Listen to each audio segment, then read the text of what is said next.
Hey there, captains. So this is actually round 4 of the other tournament, the 32-person tournament that I ran with my community, co-casted by Blackbeard TCG. So this is actually a Law versus Kaido matchup, and the thing that interests me the most about this is that this is probably going to be one of the more meta matchups that you're probably going to see going into things like the Treasure Cup or online regionals. So could be a great way to study the matchup and see some of the pros and cons between both decks. So without further ado, let's head into the matchup. Welcome back to the other tournament. We are now going to start going into round 4. And so, Blackbeard TCG, Ryan, if you can meet me over in table 11, we're going to be checking out the match there. Yep, already here. Sweet. All right, Q, and then whenever we're ready, we're good to go. So, Trafalgar Law versus Kaido. So, we just seen some Law gameplay, and now we see Kaido here. I believe this was the same Kaido player that we popped in on a couple matches ago as well. Yes. So it'll be interesting to see how this plays out. Now, what are your thoughts on Law versus Kaido matchup? I feel like a lot of people have different opinions on it. For me, at least because I've been playing a lot more Law, I've actually struggled going into Kaido just because Kaido has access to 7 cost King and obviously 10 cost Kaido to blow up the board. But I've talked to other players and some of them say that it's actually Law favored. So do you have an opinion on it? I personally am not a huge fan of the Law deck versus Kaido just because of all the board control. But I think if you can find all of the necessary pieces in time, like before Kaido can even get set up, then you're in a pretty good spot. The thing is, 4 life, and then obviously Kaido's leader ability can take out one of those instantaneously. It's kind of a tough matchup in my opinion, but we'll see what happens. So the Law player does attack with leader first just to make sure, and then uses 1 to play a chopper, and then 1 plus 1 more to try and find some stuff with Jewelry Bonnie. So looking for another Jewelry Bonnie, trying to set up their board in a sense, like getting all of the low-costed characters out on the field before Kaido can even really get into sort of the let's eliminate things range. Yeah, and let's see if Kaido has Island here. We all know Kaido's love to see Onigashima on turn 2. Let us see. The fact that it has not been placed down yet makes me believe that he does not have it. It's almost instantaneous. Right, exactly. And so other plays here on this turn, obviously potentially a Jack in order to try to ramp if he is running that in his build. Because you do want to ideally see that King on the next turn if you're the Kaido player. Just because things will start to get very messy because Room Shambles will be unlocked. Yeah, for sure. Also, apologies to the chat. I did forget to switch to the game screen before that. So here is the state of the game as we are speaking. I was just about to hop on. Yeah, thank you, Q. But yeah, so you are right. We do see a Jack here for 3. Does get the next available Dawn, and is trying to do its best to try and ramp in replacement of that Onigashima. Yeah, so very, very good play. I'm a huge fan of it. I think a lot of people started adapting it to their Kaido builds. I'm a big fan of running 2 of them in the deck. Some people run 4 that I've seen in Japan. Honestly, I think 2 is fine just because, like you said, if you don't see that Onigashima, at least you're able to have some form of ramp with the Jack. Because now he's at 5. Next turn, he'll get to 7. And he does play the blocker Law for 5, yeah, returning the Nami, and then playing Rush Zoro for that aggro. Yeah, and I think the Law player needs to do this, right? You have to play this matchup super aggressively because you're on the clock. Yeah, absolutely. And from what I can tell, I mean, the Law player has been seeing all the pieces he needs. I mean, on curve, 5 cost Law, had the Rush Zoro in hand, brings Nami back. Like, this is just kind of nuts. Yeah, this is the best start you could ask for. Yeah, and still turn 3 does not seem to have the Onigashima, and then as the turns go on, the desire to play Onigashima becomes less and less, to be honest. Now I wonder what is he gonna do here, because like, yeah, even if he does King, it's like, sure, you could pop the Zoro, you could pop the Jewelry Bonnie, but like next turn Law's gonna have a whole bunch of Dawn. so you can play a whole bunch of low-cost units and still pop off. Yeah, and the thing is, this almost feels like a Kaido brick, if I had to guess, right? Yeah. Where, I mean, he's at what, 6 to 7 Dawn, and I mean, debating about what to play. Doesn't have Onigashima, and that's, I think, the biggest problem with Kaido, especially in the he has it. I was wrong. I totally misread the hesitation. I guess you're just trying to think what he wants to do with his 4 Dawn here now. Maybe he wants to play blockers like Higurashi or something, but with 4 Dawn, I can't really think of any other big play. Like, obviously, he can't play Queen here. He can't play Kings. So I'd assume he's either just going to attach Dawn and attack, or he's just going to play a blocker here. And so, yeah, he does attach 2 Dawn onto Kaido and does swing. So this 2 Dawn, I mean, depending... swings into Rush Zoro. Yeah, again, just trying to get board control against Trafalgar Law. Very, very important to try to slow down his room shambles. Yeah, because at this point, I think for the Kaido player, you just want to try and stall into that mid to late game where you are definitely just more in control and have a lot more pieces in hand. But that also means, you know, controlling the board and also stopping some of the aggression from Law, and does play the blocker, so there is that little bit of stall mechanics that I talked about. Yeah, I 100% agree with you, bro. Like, I think that the later that this game goes, the better for the Kaido player. So yeah, to just play it slow, try not to get aggressive too much. But we see the Luffy. Yeah, I was about to say, when you're searching and finding this much gas, it's scary. Yeah, so, I feel like there isn't anything that he could have asked for to go better on the side of Law right now. And watch, he's going to find like a Rush Zoro from this one. Oh my god! The predictions! Well, I mean, everything seems to be going right for this Law player. It just seems to be... And he does still have 5 Dawn left. So with 2 Rushers in hand, 3 life, like this... I mean, I think the Law player also realizes this cannot go to the late game. Yes, exactly. And so because of that, he's going to swing with his leader into the Kaido. Kaido now having to decide to drop cards from hand or block. Uses the Higurashi to block instead. Yeah. And now, of course, we could still easily see... Oh, we're going to see the Trafalgar Law swinging here for 8k. Getting that guaranteed hidden. Which probably down to honestly not bad. And yeah, it does put down the blocker, which is pretty nice, and put 1 onto it. Because of the board state, if he does block with Killer, he would be able to draw 1. And still has 4 life. So yeah, attacking with Law probably is a very safe bet. But Kaido is unleashed, has 10 Dawn active. Has 10 Dawn active for sure. And then if you're on the side of Law, you are also feeling relatively good because you have a decent hand size. So even if you do get blown up, you could probably replenish the field relatively nicely. And so right now, I'm thinking if I'm the Kaido player, how do I get back into this? Because this is scary, right? Being down life, but then also not having any control of the board is scary. So it looks like he's going to be playing 6 cost king here. Gonna be able to pop 1, gets rid of the killer, so that way it's not able to draw any blocks. Yeah, that was a pretty nice turn just to eliminate some of that extra value that the block can get. Mm-hmm. While also putting a very big body and kind of difficult body to get rid of in the form of king. So I believe that's 3 Dawn being attached to the Kaido. And if that's the case, then it will be 8k. It looks like he wanted to attack the Trafalgar Law, and we'll get 2 counters out of hand.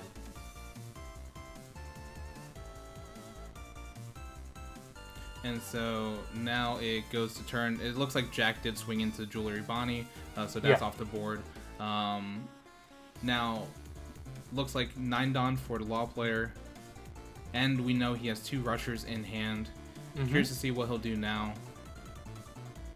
Because he can certainly shambles things in, right? Yeah, for sure. Once he gets the board state up and running. Because he only has 2 cards on board. He needs 3 characters for 5 total in order to do it. So we could just see some pure rush coming in. Potentially. Yeah, and I think that the faster that he can bring the Kaido down to about 1 life, the better. Because then the 10 cost Kaido doesn't become as much of a threat. Yeah. Oh my gosh. He does play Jewelry Bonnie top 5 pulls out blocker Law. How perfect is this game for Law right now? Like, it is. This is a dream scenario. Wild. And if he can, you know, maybe like a Rush Zoro, play another cheap thing, Shambles the Nami back out, and then put in that kid to bounce things. Okay, so we are now starting to see him just trying to fill the board. Not entirely sure why he tapped the Nami. Yeah. Oh, is Jack only 2K? No. I thought he was 4K. I don't really know what happened there. Yeah, same. Oh, the Otama minus 2K. Oh, the Otama minus 2,000. Jack. Therefore, yeah. Okay, so we do see the Rush Zoro go into leader. Does counter it. Gonna swing leader into Kaido. Yep. See if he takes. Does counter it with a 2K ulti. Counter. Yeah, so 2 ultis out of hand there. That's absolutely huge. Because, yeah, now Law can swing for 7. Blast Breath. So now Kaido's running out of resources. Here comes the Shambles. Alright, does play the blocker Law, which then also has its own Shambles. Takes back, what's it called? The Nami. Well, he shambled the Namis for the Law, and then now he brought back... Oh, he just brought back Jewelry Bonnie and elected not to put something out. Yeah. Which is something you can do. Exactly, since it says May, so it's your choice. And I guess, again, he's just playing around the threat of 10 cost Kaido, right? Yeah. He can come on the board, blow up everything. At least he still has units in hand. Use the Jewelry Bonnie, be able to surge. So, very, very smart. He's in a situation right now where he doesn't need to play fast. Yeah, for sure. And, I mean, yeah, 2 to 4. And does reveal that he has both of those things, because we already saw them. Yes. That is known information. I am curious to see if if the Kaido player elects to board wipe here, if possible, you know? Yeah.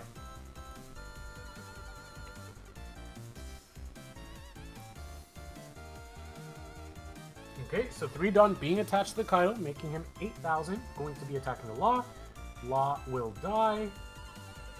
We still have Dawn to play with here, still have the King to attack with as well. And I think last turn was really good on the side of Law, right? Being able to get the Blast Breath out of hand, being able to get 2K counters out of hand. Like, the defense is starting to get broken up here. So let's see how the Kaido decides to play, because, I mean, he needs to get some offense in. Law hasn't taken a hit yet, so yeah. Decides to go for board control and attack the Zoro, and then plays a Queen. Yeah, gonna -1 for that draw 2 trash 1 effect, but use Onigashima to bring that Dawn back, so he still have full 10.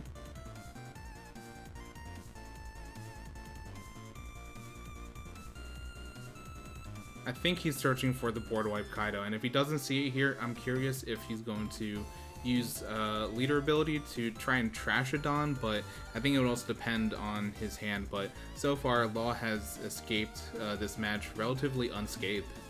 Yeah. And looks like he trashes a King. So I wonder what's in his hand then. It's either, it has to be counters, right? Or yeah, it has to be like a counter and a board wipe Kaido, right?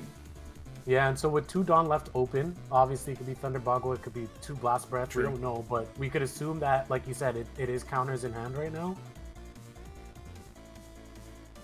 Could be 2 Blast Breaths. Yeah, honestly, and that is very, very good defense. Right, because Thunder Bagua wouldn't really help in this case, just because that secondary ability of... I mean, it's a counter, right? But the secondary ability of Dawn is not ideal. Yeah, you wouldn't get the value out of it. So it looks like the Law player is going to attack with Character Law for 6k. Presumably into leader, just because 7k King is unaffected by that.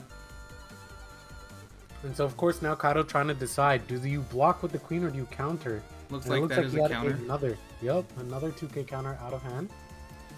And this is smart by the Law player to go for 6k, just because you force your opponent to drop all those 2k counters. Yep. And then even if they decide to block with the Queen, then Queen could still get KO'd, and then or they would still have to discard from hand. Whew. Rush. Able to get another Zoro. Oh my. Oh, and he's playing the 8-cost kid variant. That is. Well, that's detrimental unless the Kaido player has. Well, I mean, you can still attack with it because 8-cost kid is not active right now. Yeah. But with this much life in the lead, like, Law's feeling pretty comfortable. Yeah, things are. It's looking tough. I mean, Kaido can still pull it out for sure, but it is going to be an uphill battle. Still with 10 gone. Yeah, I wonder though if the Law player's trying to bait out the board wipe. Yeah. Right. True. I mean, if we already know he has a Rush Zoro in hand, and we already know he has a Rush Luffy in hand. Luffy. Yep. So it could be that he's trying to bait it out and not play them too early, where they could get destroyed. So this is actually, very smart tactics potentially by the Law player. Gets another queen out. Gonna be able to send one back. Onigashima will bring that back anyways. So he's gonna draw 2, discard 1. Decides to pitch off an extra Onigashima, so getting a value off that. That's probably the most optimal situation that you want to see with Kaido. And so now only having 5 active Dawn. Decides to play another queen. Oh my god. Build up the walls.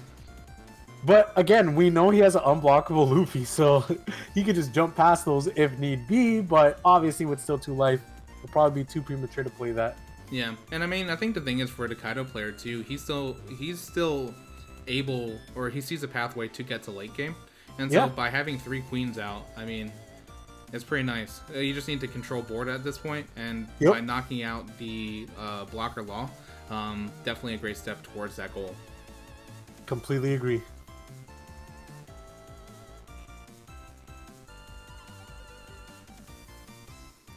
Your boy Rai, bruh. Yeah, I agree, bruh. Can we get some bruh in chat? So turn does pass over to the Law player.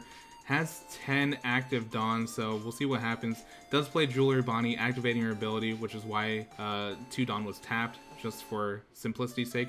And does manage to grab a blocker, which is very huge. Nice. Yep. We talked about it before. Being able to have 8-cost kid plus a blocker on board is absolutely huge. And also smart sequencing too here by attacking with the Law before playing that blocker. And does bait out the block plus the counter, meaning that that queen is safe. Indeed, so queen is down. Now there's 2 more queens to try to get past. Here comes Zoro. Adding one onto him makes sense. Because now he needs to spend another resource to counter, but instead we'll just take the loss. 1 queen down, 2 more to go. Yep.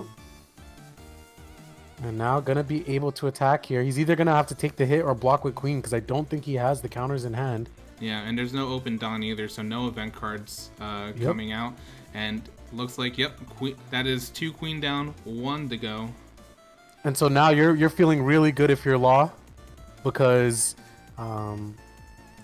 obviously now you're able to just get out your blocker for free with the Shambles, and now he has to attack the kid, and you're still at 4 life. Yeah, and returns Otama to hand. That is nice. Yeah. But that's the thing, right? Like, we're just talking about it. Like, even if the 10-cost Kaido comes out here, like, Law can recover from it very well right now. So, yeah, I will say, I think the board wipe Kaido is still detrimental to Law. It's just, recovery is possible. Because, I mean, with board wipe Kaido, you're getting rid of... And that's not it, is it? No, that's 7-cost King. Yeah. So he's going to be able to pop... I would assume the Zoro and the beige is what I'm assuming. Yeah, that makes the most sense. Yeah. Sorry, anytime I see a swirl of orange, purple, and blue, I'm like, is that Kaido? But no, honestly, 7-cost King, very useful in this situation to, remove even more elements from a Law board. Yeah, for sure. And I think a lot more people are starting to see a lot of value in the 7-cost King.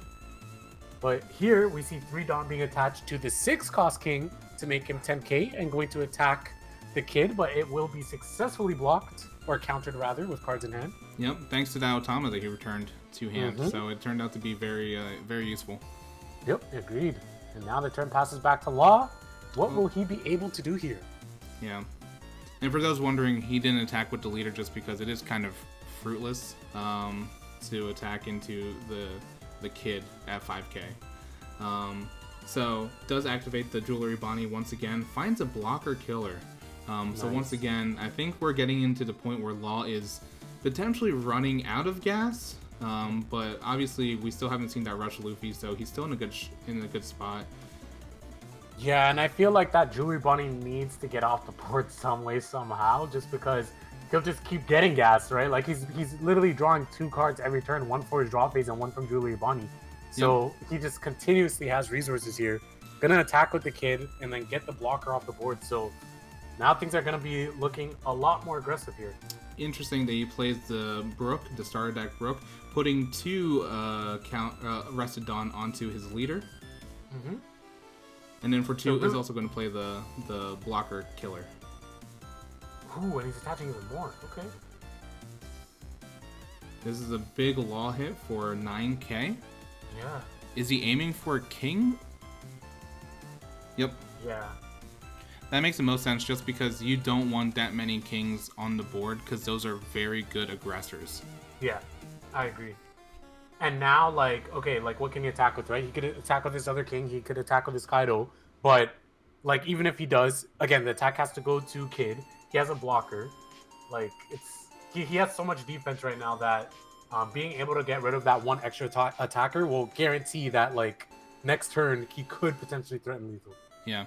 Anytime I see the Kaido player touch all of his Dawn, I'm just like, is it happening? But no, instead it is going to be another 7-cost king, I believe, with the Dawn -2. Gonna knock out the killer and the Jewelry Bonnie. Finally. He really needs to get that off the board. So I'm happy he was able to do that. But still a huge hill to climb. Gonna be attaching more Dawn. And there it finally is. He gets it. Okay. 8-cost kid is down. Holy, what a slog. What a match. This is an awesome matchup. Yeah.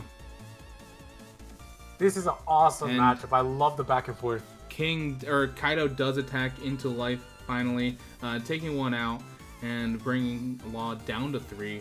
Turn does pass. So now what is Law gonna do, right? We know we have a rush Luffy still in hand, but with 2 life and 3 big attacks essentially, I think he's gonna need to find some of his pieces. He agrees by playing the Nami for 1 and reveals a Tony Chopper. I think he's trying to stall to find some gas. Yeah, no, he has to, right? Because again, we have to remember about the Kaido leader ability. Like once Law gets to 2 life, he's in lethal threshold, like instantly. So like right now, he needs to start thinking about defense. And again, we're seeing the value of 7-cost king. We're seeing why so many people are valuing to play 3 over 2 because of this type of matchup, or a lot of people playing Zoro, right? Those kings single-handedly are allowing the Kaido player to get back into the game. So now we're seeing 2 Dawn being attached to Brook. Brook is going to swing into Kaido, takes the hit, so only 1 more. No so is it trigger going to try to go for game, do you think? I mean, with Rush Luffy, I mean, there's no blockers. Well, it does attach 3 onto Nami, making it, what, a 6 or a 5k attacker? So 1 counter will defend against it. Kaido could have no counters, right? Kaido is a deck that like, can brick. And we see 8k. Oh my gosh. Oh, he actually had no counters, so he just went for the game. That is what a match. Geez. What a crazy match. That was good. Exactly. Oh, and then Rush Kaido again. So next turn, I think, would have been a very dangerous one for the Law player. But I mean, I think just not seeing the counters and not having counters in life to grab. And I imagine that Thunder Bagua and potentially that Blast Breath might have come out of life during that last turn, just because he didn't leave any Dawn up. So yeah, that's the tough thing. Like It was really, really tough. I honestly thought that the Kaido player was going to be able to turn it, but then, like we both discussed, right? Like, purple is a deck where sometimes you might not have any counters because everything has no counter in terms of your big bodies, and that's exactly what happened. Like you said, he left no Dawn open. He had 2 Rush Kaidos in hand. That just meaning that the Nami could just swing for 5k and the Brook can swing for 5k, and it was more than enough. Yeah. Using the Dawn to bring them, potentially back to just normal attacking range was probably pretty smart. And so I think that was pretty well done by the Law player. Just to kind of get out, because there was a while where the gas did slow down. It was a little difficult to get through, and I think they did well to get out of that hole. Yeah, for sure. And sometimes it is just the luck of the draw, right? Obviously, the Kaido players seen Onigashima a little bit late. They seen King a little bit late. If they seen King early, that definitely would have made a world of a difference. But hey, it's card games. It's RNG. That's just how the deck goes. That's just how the game's played. And given the tools that he had, I think that he played really well. It was a really fun match to watch. Yeah, for sure. Speaking of fun match to watch, there's another great one happening in Skirmish 2. Or 12. Sorry. 12? Oh, no worries. I can read numbers.